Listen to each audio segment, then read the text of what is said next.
हमेशा रहने वाली पाक जात सिर्फ अल्लाह ताला की है। हम इंसान जितनी भी कोशिश कर लें, हम मौत से बच नहीं सकते।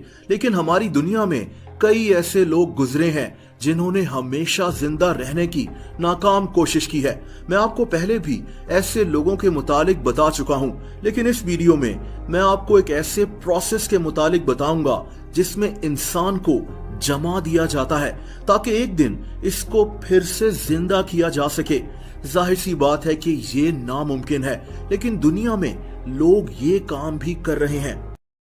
दोस्तों, इस प्रोसेस को क्रायोनिक्स कहते हैं। इंसान जब मर जाता है तो इसकी लाश को कुछ मिनट्स के बाद ही शदीद सर्द टेम्परेचर में जमा दिया जाता है। इन लोगों का ख्याल है कि अगले 50 से 100 साल के बाद हमारे पास ऐसी टेक्नोलॉजी होगी जिससे इस जमे हुए इंसान को फिर से जिंदा किया जा सकेगा। जाहिर सी बात है कि ऐसा मुमकिन नहीं है, लेकिन ये लोग ऐसा ही मानते हैं।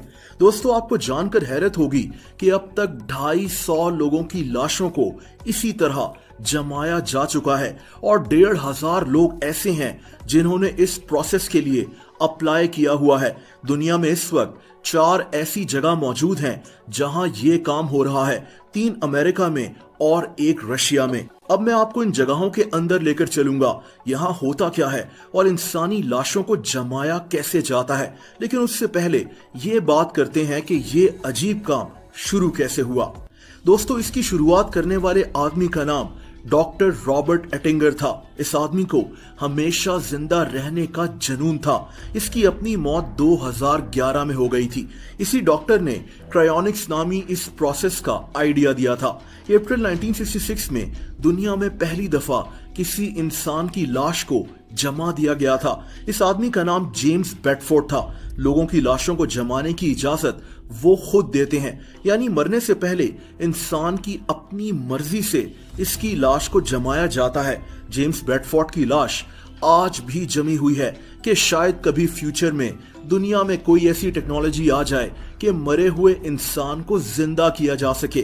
दोस्तों, जैसा कि मैंने बताया कि दुनिया में 4 ऐसी लेबोरेटरीज मौजूद हैं जहां ये सब कुछ हो रहा है। यहाँ 250 लोगों की लाशें जमी हुई मौजूद हैं।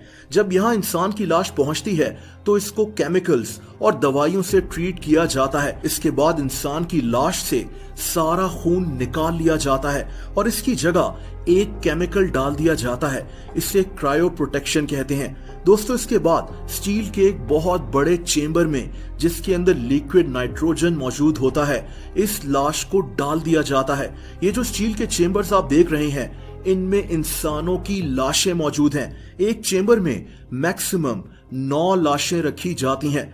इसके अंदर का टेम्परेचर -196 डिग्री सेल्सियस होता है। इनका मानना है कि यहाँ इंसान की लाश तब तक जमी रहेगी जब तक दुनिया में ऐसी टेक्नोलॉजी ना आ जाए कि इसको फिर से जिंदा किया जा सके। दोस्तों, इस प्रोसेस में बहुत ज्यादा पैसे लग सकते हैं। एक लाश को जमाने में $2 लाख तक खर्च हो जाते हैं।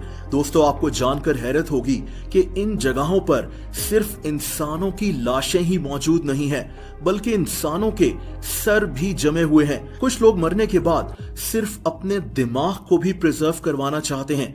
इन छोटे छोटे जार्स में लोगों के सर मौजूद होते हैं। इनका मानना है कि क्योंकि हमारा दिमाग हमारी बॉडी का एक अहम हिस्सा होता है और इसमें हमारी मेमोरीज मौजूद होती हैं, इसीलिए ये कहते हैं कि एक दिन साइंस इतनी एडवांस हो जाएगी कि इन सरों के लिए एक नया जिस्म बना लिया जाएगा। दोस्तों, मेरी नजर में ये सिर्फ एक पागलपन है, लेकिन इन लोगों का इस पर यकीन है। इन जगहों पर उन लोगों की तस्वीरें भी लगी होती हैं जिन्होंने मरने के बाद अपनी लाशों को जमाने की हामी भरी थी। इनमें बच्चे भी शामिल हैं। दोस्तों, अब जाहिर सी बात है कि ये सब एक तजुर्बा है। इनको ये भी नहीं पता कि ये लाशें यहाँ कब तक जमी रहेंगी। अल्लाह ताला ने हमारे जिस्म को इस तरह से तख्लीक किया है कि मेडिकल साइंस के इतना तरक्की करने के बावजूद ये भी ठीक से नहीं समझ सकी कि हमारा दिमाग असल में काम कैसे करता है। डॉक्टर्स जानते हैं कि दिमाग के पीसेस कैसे काम करते हैं, इनको ये पता है कि न्यूरॉन्स कैसे काम करते हैं, लेकिन हमारा दिमाग इतना कॉम्प्लेक्स तरीके से डिजाइंड है कि इसको अभी तक कोई ठीक से समझ नहीं सका।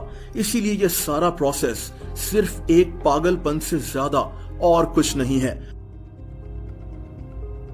पसंद आई हो तो वीडियो को लाइक जरूर कर दें।